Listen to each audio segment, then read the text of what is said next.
J'ai dans les mains un ouvrage intéressant, Le roi Arthur et les chevaliers de la table ronde. Un ouvrage en anglais d'ailleurs.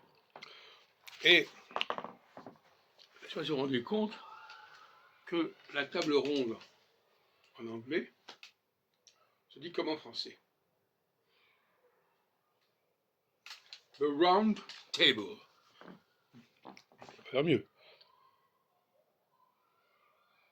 Donc là, c'est un stigmate marquant de la dépendance de l'anglais par rapport au français.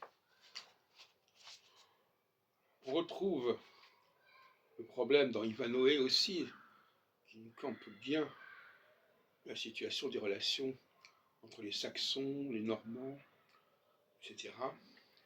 En Angleterre, à l'époque de Richard Cœur de Lion et de Jean Santerre. Bon, toujours est-il que cette situation, est-ce qu'elle est vraiment connue des Français? Parce que alors, il y a un problème de culture là. Est-ce que les Américains savent ce qu'ils doivent aux Français? Est-ce que les Français savent ce que les Américains leur doivent? Je dis les Américains parce que ce sont eux qui aujourd'hui se mettent en avant, mais il est évident qu'ils ne font qu'utiliser une langue colonisée par la France, et je dirais même plus colonisée par des gens colonisés par la France. Les Normands ont été en fin de compte colonisés par la France, puisqu'ils se sont des Danois qui sont installés en Neustrie, la Normandie. Le mot Normandie vient du mot qui veut dire les hommes du Nord.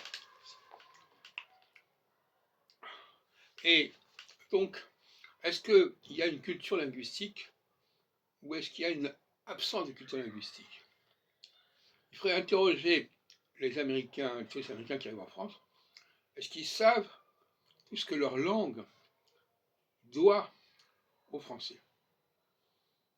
Mais en même temps, les professeurs de français, les professeurs d'anglais en France, est-ce qu'ils enseignent à leurs élèves tout ce que les Anglais doivent aux Français, tout ce que les Français ont apporté directement ou indirectement aux Anglais?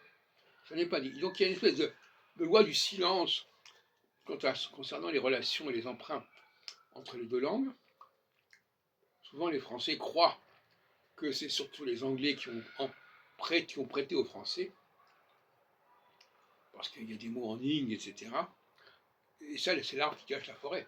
Parce que pour quelques mots en ing, il y a des centaines de mots français qui sont passés en anglais. Et comme je disais dans une autre vidéo, qui sont passés de manière tout à fait chaotique. Alors qu'en français, il y a des réseaux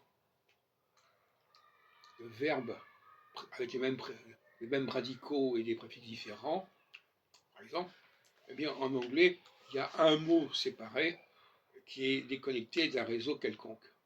Et ça, c'est chaotique. La langue anglaise est une langue chaotique.